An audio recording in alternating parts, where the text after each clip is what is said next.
Emotional ఏమైపోకండి, అతనేమి అంత ఇది కాదు. మనలాగే మంచిగా నడిచేటటువంటి వ్యక్తి కేవలం భిక్షాటన కోసం ఈ విధంగా తన యొక్క అవిటితనం, అంటే తన యొక్క టాలెంట్ని అవిటితనంగా చూపిస్తూ రోజుకు ఒక 5 నుంచి 6 వేల రూపాయలు సంపాదిస్తున్నాడంట.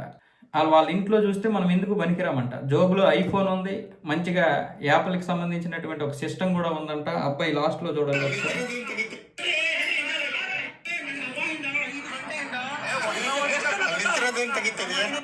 అది అంటే ఎంత చక్కగా ఉన్నాడో చూడండి. అంటే కొంతమంది అంటున్నారు భిక్షాటనే కదా చేసుకుంటున్నాడు, ఎవరో ఇళ్ళలో దొంగతనం చేయలేదు కదా అని చెప్పి. మనం ఈ మధ్య కూడా చూసాం, ఇప్పుడు చిన్నపిల్లల పేరు చెప్పుకొని స్కామ్ చేస్తున్నారు. మనం ఎమోషనల్ అయిపోతాం కదా, మనల్ని ఎమోషనల్గా చేస్తున్నారు కదా. అది ఎమోషనల్ బ్లాక్మెయిల్ అనేది చాలా డేంజర్. ఈ ఎమోషనల్ ద్వారా రేపు పొద్దున మనం మోసపోయాము అని తెలిస్తే నిజమైనటువంటి బాధితుడికి న్యాయం జరగదు. అది ₹1,00,00,000 అయినా, ₹1 అయినా, ₹10 అయినా, ఎంతైనా సరే చెయ్యాలనుకున్న వారు చెయ్యరు.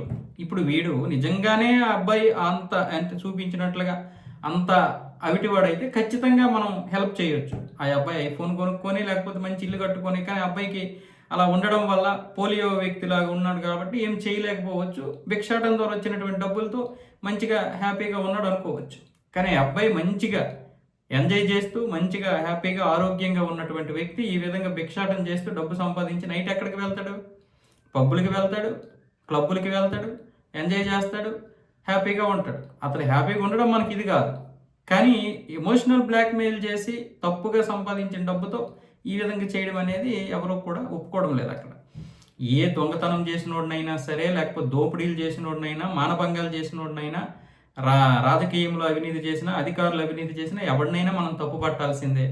₹1 తప్పు చేశాడు కదా వాడిని ఎందుకు వదిలేస్తారు? ₹100 చేసినోడిని పట్టుకోండి అంటే ₹100 చేసినోడు ₹1000 కంటే తక్కువ కనిపిస్తాడు. ₹1000 చేసినోడు ₹1,00,000 కంటే తక్కువ కనిపిస్తాడు. ₹1,00,000 చేసినోడు ₹1,00,00,000 కంటే తక్కువ కనిపిస్తాడు. 1,00,00,000 చేసినోడు 10,000 కోట్ల కంటే తక్కువ కనిపిస్తాడు. ఇలా మనకు అందరికీ తక్కువగానే కనిపిస్తారు. తప్పు అనేది చిన్న దగ్గర నుంచే, ఒక చిన్న తప్పు నుంచి మొదలవుద్ది. అవినీతి అయినా తప్పు అయినా చిన్న తప్పే కదా, తక్కువ అవినీతే కదా, ఏదో పొరపాటే కదా, ఇలాంటివే మన దేశాన్ని నాశనం చేసేస్తున్నాయి.